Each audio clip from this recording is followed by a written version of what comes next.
Hi everyone! Ang aking pong vlog ngayon ay tungkol sa Cabiang Tunnel dito sa Cavite. Please panoorin niyo po hanggang dulo guys. Thank you! Magmula sa Antipolo Rizal hanggang Cavite, bumiyahe kami guys kasama ang aking mga pamangkin at mga kaibigan at asawa. Pupunta kami sa Cabiang Tunnel dahil sikat na sikat sa YouTube guys. Pinupuntahan ng mga motorista, ng mga vlogger, at ito rin ang aking iba-vlog ngayon. At eto na nga guys, nakarating na kami sa Cabiang Tunnel. Pagdating pa lang namin parang kikilabutan ka, kakaiba yung pakiramdam guys.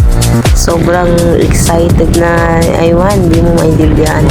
Mixed emotion, tapos ang daming tao, ang saya, ang ingay. Ang daming nagpapapicture, ang dami ring vlogger. Basta hindi ko na pinansin guys kung sino-sino yung mga vlogger na nandun. Basta kumukuha rin ako ng sarili kong video. At eto na po ang most exciting part guys. Sabi nila bawal daw sumigaw dito, pero hindi ko na iwasang sumigaw guys.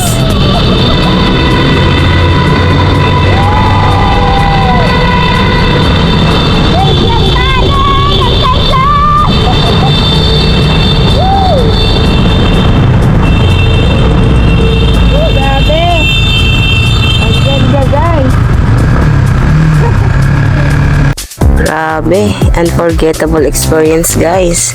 At ito na yung mga kasama namin, nagkita-kita na kami sa exit. Ito na sila, usap-usap kami kung saan na naman kami pupunta. At naisip namin na nandito rin lang kami sa Cavite, didiretso na kami ng Tagaytay guys. Kasi 1 hour na lang pala, nasa Tagaytay ka na.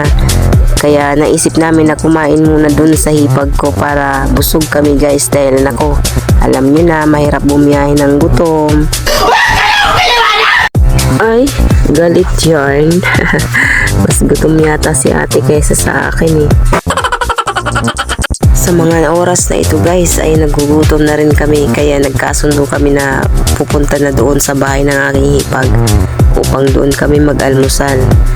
So hanggang dito na lang guys ang aking vlog about Cabiang Tunnel. Thank you for watching guys. Bye bye. God bless us all.